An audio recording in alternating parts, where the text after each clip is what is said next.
नमस्कार, आप देख रहे हैं द दस्तक 24। मैं हूं आपके साथ आदर्श कुमार। आखिर क्यों दलितों, पिछड़ों, आदिवासियों को आज भी सामाजिक कार्यों से दूर रखा जाता है? उनके साथ भेदभाव क्यों होता है?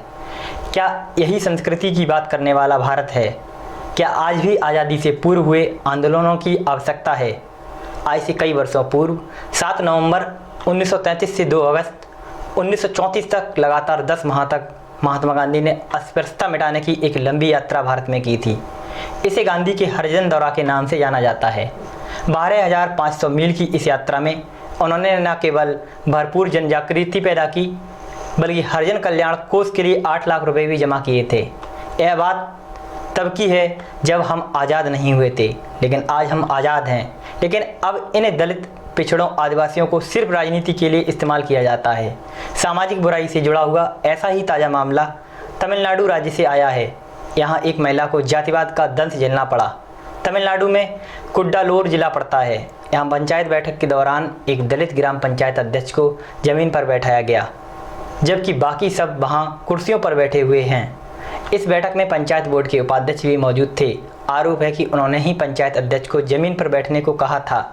राजधानी चेन्नई से 250 किलोमीटर दूर थेरकुथिटाई गांव है। दलित महिला राजश्री जी यहाँ की ग्राम पंचायत की अध्यक्ष हैं। वह इसी साल जनवरी में यहाँ प्रधान चुनी गई थीं। इस गांव में लगभग 500 घर हैं। इसमें से 100 घर दलित समाज के हैं। इस बार के पंचायत चुनाव में यह सीट SC समुदाय के लिए आरक्षित थी। अब इस गांव की पंचायत अध्यक्ष की तस्वीरें वायरल हो रही हैं, जिसमें वह फर्श पर बैठी हुई हैं। राजश्री जी का आरोप है कि पंचायत बोर्ड की बैठक में उन्हें फर्श पर बैठने को कहा गया था। राजश्री जी का यह भी कहना है कि उन्हें जनवरी से ही सभी बैठकों में नीचे ही बैठाया जाता है। मुझे गणतंत्र दिवस पर झंडा नहीं फहराने दिया गया। वार्ड के अन्य सदस्यों ने मेरा अपमान भी किया और मुझे बैठकों में जमीन पर बैठने के लिए मजबूर किया गया। इस पूरे मामले में मैंने स्वयं और हमारी टीम दस्तक 24 ने तमिलनाडु के कुछ अफसरों से वार्ता भी की है और मामले पर कड़े एक्शन लेने की गुजारिश की। यहाँ जानकारी प्राप्त हुई है कि SC/ST एक्ट के तहत पंचायत अध्यक्ष हिंदू मोहन राज के खिलाफ मुकदमा दर्ज किया जा चुका है। इस मामले में पंचायत सचिव सिंधुजा को भी निलंबित कर दिया गया है। पूरे मामले के बाद सवाल वही उठता है कि क्या हम आज संस्कृति, कल्चर की बात करते हैं, लेकिन मानसिक संतुलन अभी भी क्यों सही नहीं है? अगर आप पढ़े लिखे उच्च पदों पर हैं और दलित हैं तो भी सामाजिक तौर पर भेदभाव हो ही जाता है। माना कि भेदभाव ना हो तो दिमाग में गलत धारणाएं बन ही जाती हैं।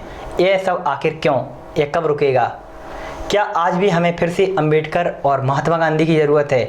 आपको बता दें कि अंबेडकर साहब की विद्वता और कार्यकुशलता से गांधी खासे प्रभावित थे और दिल खोलकर उनकी प्रशंसा भी किया करते थे। 10 जून 1936 को कंगेरी में हरिजन सेवक सम्मेलन में अपने भाषण में महात्मा गांधी ने अंबेडकर के बारे में कहा था कि वे दलित जाति के कहे जाते हैं और उन्हें अस्पृश्य माना जाता है। बुद्धि में वे हजारों बुद्धिमान और सुशिक्षित सवर्ण हिंदुओं से काफ़ी ऊंचे हैं। वे हम में से किसी से भी कम स्वच्छ नहीं रहते। इन सभी संदेशों को हम आज भी नहीं सीखते। सिर्फ गांधी को राष्ट्रपिता तो मान सकते हैं, कुछ उनके विचारों को भी मान लिया होता तो शायद भेदभाव खत्म हो जाता। ऐसे मानसिक रोग से हम कभी विकसित नहीं हो सकते। बस आपसी मतभेद जरूर पैदा कर सकते हैं। आपको यह रिपोर्ट कैसी लगी हमें कमेंट सेक्शन में बताएं। आप देख रहे हैं द दस्तक 24। नमस्कार।